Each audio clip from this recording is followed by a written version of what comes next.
ಈ ಹಳೆ ಕಾಲದ ಅಡುಗೆಗೆಲ್ಲ ಬೀಟ್ ಮಾಡೋಕ್ಕೆ ಆಗಲ್ಲ. ಹಾಯ್ ಫ್ರೆಂಡ್ಸ್, ಬೇಗ ಸೊಪ್ಪು ಸಾರು ಮಾಡೋದು ಹೇಗೆ ಅಂತ ಹೇಳ್ಕೊಟ್ಬಿಡ್ತೀನಿ. ಟೊಮೊಟೊ ಈರುಳ್ಳಿ ಕಟ್ ಮಾಡಿ ಇಟ್ಕೊಂಡಿದ್ದೀನಿ, ಬೇಳೆ ವಾಶ್ ಮಾಡಿ ಇಟ್ಕೊಂಡಿದ್ದೀನಿ. ಇದು ವಾಶ್ ಮಾಡಿ ಒಂದು 3 ಸತಿ 2 ಸತಿ ವಾಶ್ ಮಾಡ್ಕೊಂಡು ಮೇಲಿದ ನೀರು, ಕೊತ್ತಂಬರಿ ಸೊಪ್ಪು, ಈರುಳ್ಳಿ, ಟೊಮೊಟೊನ ಒಟ್ಟಿಗೆ ಹಾಕ್ಕೊತಾ ಇದ್ದೀನಿ ಕಟ್ ಮಾಡಿಕೊಂಡು. ಅದರ ಜೊತೆಗೆ ನಾನು ಹಸಿಮೆಣ್ಸಿನ್ಕಾಯನ್ನು ಹಾಕ್ಕೊತಾ ಇದ್ದೀನಿ. ಇದು ಖಾರ ಎಲ್ಲ ಫ್ರೆಂಡ್ಸ್, ಹಾಗಾಗಿ ಒಂದು 8ರಿಂದ 10 ಮೆಣಸಿನ್ಕಾಯಿ ತೊಗೊಂಡಿದ್ದೀನಿ. ಅರಿಶಿನದ ಪುಡಿಯನ್ನು ಹಾಕ್ತಾಯಿದ್ದೀನಿ. ಸೊ ಇದಿಷ್ಟನ್ನು ಹಾಕಿ ಬೇಯೋದಕ್ಕೆ ಇಟ್ಕೊತೀನಿ. ಇದು ಬೆಂದ ಮೇಲೆ ನಾನು ಒಂದೊಂದೇ ಇಂಗ್ರೀಡಿಯೆಂಟ್ಸನ್ನು ಆ್ಯಡ್ ಮಾಡ್ಕೋತೀನಿ. ಕೆಲವರು ಈಗಲೇ ಜೀರಿಗೆ ಕೂಡ ಹಾಕ್ಕೋತಾರೆ. ಜೀರಿಗೆ ಹಾಕ್ಕೊಂಡ್ರೆ ಇನ್ನೂ ಚೆನ್ನಾಗಿರುತ್ತೆ ಟೇಸ್ಟು. ಬಟ್ ನಾನು ಹಾಕ್ಕೊತಾ ಇಲ್ಲ, ಆಮೇಲೆ ಹಾಕ್ಕೋತೀನಿ ಬೇಕು ಅಂತಂದರೆ. ನಿಮಗೆ ಇಷ್ಟ ಆದರೆ ಖಂಡಿತವಾಗ್ಲೂ ನೀವು ಹಾಕ್ಕೋಬೋದು. ಈಗ ಇದಕ್ಕೆ ಸ್ವಲ್ಪ ಎಣ್ಣೆನ ಹಾಕ್ಕೊತಾ ಇದ್ದೀನಿ ನಾನು. ಈಗ ಸೊಪ್ಪು ತೊಳ್ಕೊಳ್ಳೋಣ. ಸೊಪ್ಪನ್ನೆಲ್ಲ ವಾಶ್ ಮಾಡಿ ಎತ್ತಿಟ್ಕೊತಾ ಇದ್ದೀನಿ. ಒಂದು 3ರಿಂದ 4 ಸತಿ ತೊಳ್ಕೊಬೇಕು ಸೊಪ್ಪನ್ನು ಜಾಲಿಸಿ ಎತ್ಕೊಳ್ಳೋದ್ರಿಂದ ಅದರಲ್ಲಿ ಬೇಗ ಸೊಪ್ಪಿನಲ್ಲಿ ಏನಾದರೂ ಮಣ್ಣಿದ್ರೆ ಹೋಗಿಬಿಡುತ್ತೆ. ಸೊ ಈಗ ಇದು ಬೇಳೆ ಬೇಯ್ತಾ ಇದೆ. ಬೇಳೆ ಅರ್ಧ ಬೆಂದಮೇಲೆ ಹಾಕ್ಕೊಂಡ್ರೆ ತುಂಬ ನೀಟಾಗಿ ಸೊಪ್ಪು ಕೂಡ ಇದಾಗುತ್ತೆ. ತುಂಬ ಬೆಂದಮೇಲೆ ಹಾಕ್ಕೊಂಡ್ರೆ ಅದು ಪೂರ್ತಿ ಬೇಳೆ ಸಿಗೋಲ್ಲ. ನನಗೆ ಬೇಳೆ ಸಿಗೋ ಥರ ಇರಬೇಕು. ತೊಗರಿಬೇಳೆ ತೊಗೊಂಡಿದ್ದೀನಿ. ಸೊ ಹಾಗಾಗಿ ಆ ಥರ ಮಾಡ್ಕೋತೀನಿ. ಆಮೇಲೆ ನಾನಿಲ್ಲಿ 1 ಗ್ಲಾಸ್ ಅಕ್ಕಿ ಇಟ್ಕೊತಾ ಇದ್ದೀನಿ. ಯಾಕೆಂದರೆ ಬೇಗ ಈ ಕಡೆ ಸಾಂಬಾರು ಆಗೋಷ್ಟೊತ್ತಿಗೆ ಅನ್ನನೂ ಆಗೋಗ್ಬಿಡುತ್ತೆ. ಅದಕ್ಕೋಸ್ಕರನೇ ನಾನು ಈ ಕಡೆ ಅಕ್ಕಿಗೆ ಇಟ್ಕೊಂಡೆ. ನೋಡಿ ಫ್ರೆಂಡ್ಸ್, ಈಗ ಇದು ಅರ್ಧದಷ್ಟು ಬೆಂದಿದೆ. ಈಗ ಇದಕ್ಕೆ ನಾನೇನು ಮಾಡ್ತೀನಿ, ಸೊಪ್ಪನ್ನು ಹಾಕ್ಕೊತಾ ಇದ್ದೀನಿ. ಈಗ ಪಾಲಕ್ ಸೊಪ್ಪು ಏನಿದೆ ಅದನ್ನ ವಾಶ್ ಮಾಡಿ ಎತ್ತಿಟ್ಕೊಂಡಿದ್ದೀವಲ್ಲ, ಆ ಸೊಪ್ಪನ್ನು ನಾನು ಇದ್ರ ಮೇಲೆ ಹಾಗೆ ಇಡ್ತಾ ಹೋಗ್ತೀನಿ. ಸ್ವಲ್ಪ ಇದು ಬೇಳೆ ಬೆಂದಿದೆ ನೋಡ್ಕೊಳ್ಳಿ, ಒಂದು ಸತಿ ತೋರಿಸ್ಕೊಡ್ತೀನಿ ನಿಮಗೆ. ಇಷ್ಟು ಬೆಂದಿದ್ರೆ ಸಾಕು. ನಾನು ವಿಷಿಲ್ಗೆ ಇಡ್ತಾ ಇಲ್ಲ, ವಿಷಿಲ್ಗೆ ಇಟ್ಟರೆ ಪೂರ್ತಿ ಬೆಂದೋಗ್ಬಿಡುತ್ತೆ ಫ್ರೆಂಡ್ಸ್. ಇದು ನಮ್ಮಮ್ಮ ಹೀಗೆ ಮಾಡ್ತಿದ್ರು, ಹಾಗಾಗಿ ನಾನು ಈ ಥರ ಮಾಡ್ತಾಯಿದ್ದೀನಿ. ಈಗ ಇದಕ್ಕೆ ಸೊಪ್ಪನ್ನು ಇಡ್ತಾ ಇದ್ದೀನಿ. ಇದು ಸೊಪ್ಪು ಪೂರ್ತಿ ತುಂಬ್ದಂಗೆ ಅನಿಸುತ್ತೆ ಅಷ್ಟೇ. ಇದು ಬೇಯ್ತಾ ಬೇಯ್ತಾ ಪೂರ್ತಿ ಅದು ಕರೆಕ್ಟಾಗಿ ಬರುತ್ತೆ. ಬಟ್ ಒಗ್ಗರಣೆ ಹಾಕುವಾಗ ಬೇರೆ ಪಾತ್ರೆ ತೊಗೊಂಡು ಕೂಡ ಒಗ್ಗರಣೆ ಹಾಕ್ಕೋಬೋದು ನಾವು. ನಾನೀಗ ಇದನ್ನು ಬೇಯೋದಕ್ಕೆ ಹಾಗೆ ಇಡ್ತಾಯಿದ್ದೀನಿ. ಇದು 1-2 ನಿಮಿಷ ಬಿಟ್ಟರೆ ಅದು ಬೇಗ ಸಾಫ್ಟ್ ಆಗಿಬಿಡುತ್ತೆ. ನೋಡಿ ಎಷ್ಟು ನೀಟಾಗಿ ಸಾಫ್ಟ್ ಆಗೋಯ್ತು. ಸೊ ಈ ಥರ ಆಗುತ್ತೆ.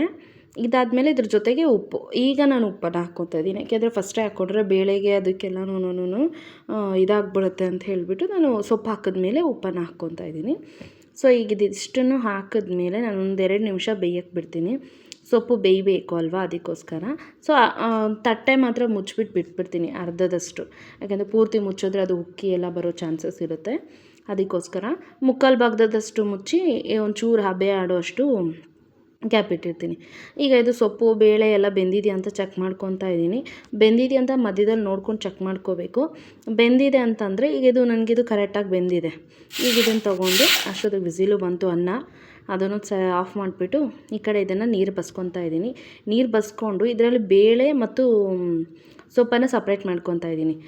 ಟೊಮೊಟೊ, ಮೆಣಸಿನ್ಕಾಯಿ, 1-2 ಮೆಣಸಿನ್ಕಾಯಿ ನಾನು ಸಪ್ರೇಟಾಗಿ ಎತ್ತಿಟ್ಕೊತೀನಿ. ಇನ್ನು ಸೊಪ್ಪು, ಈರುಳ್ಳಿ, ಈ ಟೊಮೊಟೊ, ಈ ಬೆಳ್ಳುಳ್ಳಿ ಏನಿದೆ ಅದನ್ನು ಇದ್ರ ಜೊತೆಗೆ ಹಾಕ್ಕೊಂಡು ಮಿಕ್ಸಿಯಲ್ಲಿ ಪೇಸ್ಟ್ ಮಾಡ್ಕೊತಾ ಇದ್ದೀನಿ. ಆಮೇಲೆ ನಾನು ಮತ್ತೆ ಸೊಪ್ಪನ್ನು ಹಾಕ್ಕೊತೀನಿ. ಯಾಕೆಂದರೆ ಇದು ಒಟ್ಟಿಗೆ ಹಾಕಿ ರುಬ್ಕೊಂಡ್ಬಿಟ್ರೆ ಒಂಥರ ಆಗಿಬಿಡುತ್ತೆ ಕಲರ್. ಇದು ನಾನು ನಿಮಗೆ ತೋರಿಸ್ತೀನಿ. ಬೇಳೆ ಎಲ್ಲ ಆಗಿರುತ್ತಲ್ಲ, ಹಾಗಾಗಿ. ಸೊ ಈಗ ಈ ಕಲರ್ ನೋಡಿ, ಇದು ಒಂಥರ ಚಟ್ನಿ ಥರ ಆಗಿದೆ. ಇದನ್ನ ಸಪ್ರೇಟಾಗಿ ಎತ್ತಿಟ್ಕೊತೀನಿ. ಆಮೇಲೆ ಸೊಪ್ಪನ್ನು ರುಬ್ತೀನಿ. ಅದು ಗ್ರೀನ್ ಕಲರು ನೀಟಾಗಿ ಕೊಡುತ್ತೆ ಅಂತ. ಇದು ಬೇಳೆ ಹಾಗೆ ಎತ್ತಿಟ್ಕೊಂಡಿದ್ದೀನಿ. ಇದನ್ನ ಸಾರು ಜೊತೆಗೆ ಮಸಾಲೆ ಏನು ರುಬ್ಕೊಂಡಿದ್ವಿ ಅದ್ರ ಜೊತೆಗೆ ಹಾಕ್ಕೊತಾ ಇದ್ದೀನಿ. ಅಂದರೆ ಈರುಳ್ಳಿ, ಟೊಮೊಟೊ ಏನಿತ್ತು ಅದ್ರ ಜೊತೆಗೆ. ಮತ್ತು ಇದು ಸೊಪ್ಪು. ಈಗ ನಾನು ಒಗ್ಗರಣೆಗೆ ಏನು ಹಾಕ್ಕೋಬೇಕು ಅದನ್ನ ನಾನು ರೆಡಿ ಮಾಡ್ಕೊತೀನಿ. ಇದನ್ನು ಒಂದು ಸತಿ ಕಲಿಸ್ಕೊಟ್ಬಿಟ್ಟು ಅದು ಮಿಕ್ಸಿ ಜಾರ್ಗೆ ನೀರು ಹಾಕಿ ಇಟ್ಕೋಬೇಕು. ಈಗ ನಾನು ಕುಕ್ಕರ್ ಇಟ್ಕೊಂಡಿದ್ದೀನಿ.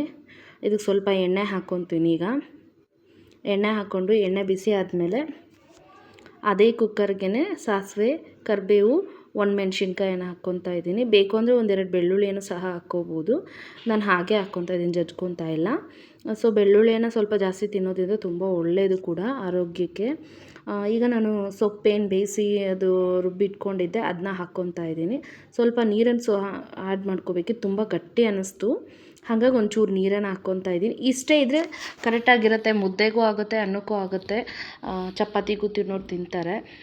ಇಲ್ಲ ಒಂಚೂರು ನೀರು ಬೇಕು ಅಂತಂದರೆ ನಾವೇನು ಮಿಕ್ಸಿಗೆ ಒಂಚೂರು ವಾಶ್ ಮಾಡ್ಕೊಂಡು ಎತ್ಕೊಂಡ್ವಿ, ಆ ನೀರನ್ನು ಹಾಕ್ಕೊಂಡು ಸ್ವಲ್ಪ ಕುದಿಯೋಕೆ ಇಟ್ಬಿಟ್ಟು ಒಂಚೂರು ಉಪ್ಪು ಕಮ್ಮಿ ಅನಿಸ್ತು, ನಾನು ಉಪ್ಪನ್ನು ಹಾಕ್ಕೊಂಡಿದ್ದೀನಿ. ಸೊ ಇದಿಷ್ಟನ್ನು ಹಾಕಿ ಚೆನ್ನಾಗಿ ಕುದಿಸ್ಕೊಂಡು ಒಂದು 10 ನಿಮಿಷನಾದರೂ ಕುದಿಸ್ಕೋಬೇಕು. ಆವಾಗ ನಾವು ಒಂದು 10 ನಿಮಿಷನಾದರೂ ಕುದಿಸ್ಕೊಳ್ಳೋದ್ರಿಂದ ಏನಾಗುತ್ತೆ, ಸಾಂಬಾರು ತುಂಬ ಒಳ್ಳೆ ಟೇಸ್ಟ್ ಬರುತ್ತೆ. ಹಾಗಾಗಿ ಈಗ ನಾವು ಬೆಳಗಿನ ಜಾವ ಏನಾದರೂ ಸ್ವಲ್ಪ ಲೇಟಾಗಿ ಎದ್ದು ಮಾಡ್ಕೋಬೇಕು ಅಂತಂದ್ರೂ ಸಾಂಬಾರು ಹಾಳಾಗಲ್ಲ. ಹಾಗಾಗಿ ನಿಜವಾಗ್ಲೂ ಎಷ್ಟು ಟೇಸ್ಟಿಯಾಗಿರುತ್ತೆ ಅಂದರೆ ಬಿಸಿ ಬಿಸಿ ಅನ್ನ ಅದ್ರ ಜೊತೆಗೆ ಸ್ವಲ್ಪ ಸಾಂಬಾರನ್ನು ಹಾಕೋ ಅಂದರೆ ಈ ಸೊಪ್ಪು ಸಾರು ಇವೆಲ್ಲ ಹಳೆ ಕಾಲದ ಅಡುಗೆ ಅಲ್ವಾ ಫ್ರೆಂಡ್ಸ್. ಹೆಂಗೆ ಅನ್ಸುತ್ತಂದರೆ ಒಂಚೂರು ತಿಂದರೆ ಸಾಕು ಅಂತ ಅನ್ಸೋದೇ ಇಲ್ಲ. ನಿಜವಾಗ್ಲೂ ಸಾಂಬಾರು ನೋಡ್ತಿದ್ದಂತೂ ನನಗೆ ಬೇಳೆ ಸಾರು, ಸೊಪ್ಪು ಸಾರು ಇವೆಲ್ಲ ನಾವು ಹಳೆ ಕಾಲದ ರುಚಿಯಲ್ಲಿ ಮಾಡಿದ್ರೆ ಸಿಕ್ಕಾಪಟ್ಟೆ ಟೇಸ್ಟಿ ಅನಿಸುತ್ತೆ. ನೋಡಿ ನನಗಂತೂ ಸಿಕ್ಕಾಪಟ್ಟೆ ಇಷ್ಟ ಆಯಿತು ಈ ಟೇಸ್ಟು. ಇದು ನಿಜವಾಗ್ಲೂ ತುಂಬ ಚೆನ್ನಾಗಿದೆ. ಟ್ರೈ ಮಾಡಿ, ಸೀರಿಯಸ್ಲಿ ಇಷ್ಟಪಡ್ತೀರಾ. ಅಮ್ಮನ ಕೈ ರುಚಿ ಏನಿದೆ ಅದು ನಿಜವಾಗ್ಲೂ ನಿಮಗೆ ನೆನಪಾಗುತ್ತೆ. ಹೌದು ಇದೇ ರುಚಿ ಇತ್ತಲ್ವಾ ಅಂತ ಹೇಳಿಬಿಟ್ಟು ಅಷ್ಟು ಪರ್ಫೆಕ್ಟಾಗಿ ಬರುತ್ತೆ ಇದು. ಆಮೇಲೆ ಇನ್ನೂ ಒಂದು ಏನಂತ ಅಂದರೆ ಮತ್ತೆ ಯಾವ ರೆಸಿಪಿ ಬೇಕು ಅಂತ ಹೇಳ್ಬಿಟ್ಟು ಕಾಮೆಂಟ್ ಮಾಡಿ.